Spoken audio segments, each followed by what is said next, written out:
Hey everybody, welcome back to In the Gutter. This is Wade with your weekly comic book call, starting with all news Spider-Gwen Ghost Spider number 7 from Marvel Comics. This is a David Marquez cover, Stephanie Phillips script with Paolo Vianelli interior artwork. Rocking out with the band, fighting the bad guys, doing the thing that Gwen does. Oops. All right, sticking with the ladies, we have Batgirl number 16. Sticking with the Agul people. This is a David Talaski cover with Tate Brombill scripts and a Takeshi Miyazawa interior. I'm digging this. It's very far away from Batman, but it is its own little, deep dive into Batgirl and all her, training, mysticism, choosing right from wrong. It's not bad. I'm digging it. All right. If you're into the KO stuff, this is Night Fight number 4 of 4. The last one, like father, like son. Hard to explain. Lots of different Batmans dealing with other Batmans and different Robins dealing with everything else in a sort of alternate sort of bracket-based universe. KO is, heroes fighting heroes, bad guys fighting bad guys, heroes fighting bad guys. Anyway, Dan Mora cover. This one is a Joshua Williamson script with a Dan Mora interior. I dig Dan Mora. Very cool artwork. And then crossing over with the KO, this is the one-shot called Boss Battle. So this one's interesting because I'm not sure if there are first appearances in here or first DC Comics appearances, but it's a mashup of Archie Comics, IDW, Dynamite. What is this one? NetherRealm? Oh, sorry. I should have read that ahead of time. Wow, that's fun. NetherRealm and New Line Cinema. So, Annabelle, Red Sonja, Elvira was the other one, Vampirella. I forget this guy, but I think he's from Mortal Kombat. Anyway, I'd have to check the books, but I think these might be first appearances of these characters in the DC universe. Lots of talent in this one. This one particularly has a Jamal Campbell cover with Jeremy Adams, main story script, and then it's got artwork from Claquette, Giandomenico. How do you say that? Gian Domenico. Can't remember my own writing. McCowan and collar, and then hi-fi to the colors. Anyway, it's all ties in with the KO thing, but it's interesting that it has all those strange out of DC characters. All right, Batman. Continue on halfway through the year with number 6. This is Jorge Jimenez cover. Matt Fraction's writing this. Good story, and this is Jorge Jimenez interior arts. It's straight up pretty cool Batman stuff. Good place to jump in if you've been out for a while. All right, this is late. I showed you number 5 last week. I read it. I was like, what?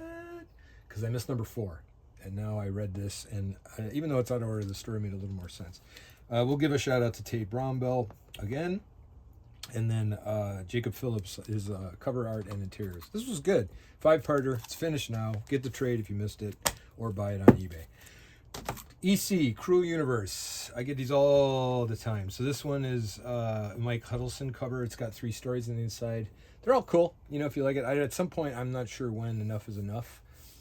This is volume 2, number 7, by the way. So maybe after 2 years, I'll do an assessment and see if I want to keep going with these. They're a lot of fun. Killer callback to the original EC stuff. Some of it's a little much, but EC was always a little much. So, all right. Tynion. I hear it rhymes with onion. That would be Tunyon. I don't know. Nice House by the Sea, number 7 from DC's Vertigo imprint. This is a James T. the 4th script. Alvaro Martinez Bueno, which means good. He did good artwork on this one. Logan, Black, White, and Blood, number 2. These are, of course, the black and white with touches of red anthology books that have come out across the years for different characters. I don't know what the body count is for Logan, but it's really high. So this is a Martine Coke. I should have wrote it down. Coca Glue? My writing is just terrible. We'll just say Martine C. Anyway. Sorry, everybody. Poison Ivy, 41, going strong.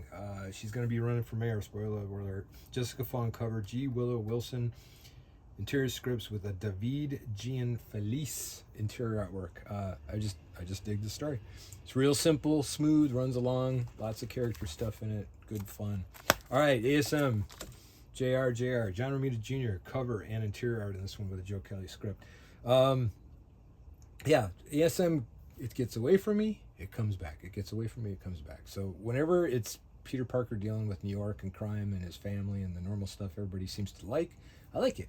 And then he goes to outer space, or he goes into another dimension, or the 26,000th person becomes Spider-Man. It drives me crazy. But I think this is the end of some madness, and hopefully it'll get back to some usual business in the next story arc. But, you know, it's ASM. Got to keep reading it. All right, I missed this the first time it was solicited months ago because I thought it was reprints, much like they do The Walking Dead over and over again, and they reprint Invincible a million different ways. But this is Capes, the show within the show from Invincible. So Robert Kirkman and Mark Englert artwork. Yeah, it's cool. It's coming along. So I got the first 3 issues. There's 1, there's 2. Actually, that's 1B, I think I grabbed. And then 1B again. And then, I'm sorry, 2B, and then 3A. So yeah, it's cool. Not quite as good as Battle Beast so far, but we'll let it ripen a little bit. All right, so this is the last stuff, mostly because I picked up extra capes, and number 4 will be next because I know how to count. All right, everybody, have a good week. Until next week, keep your mind in the gutter.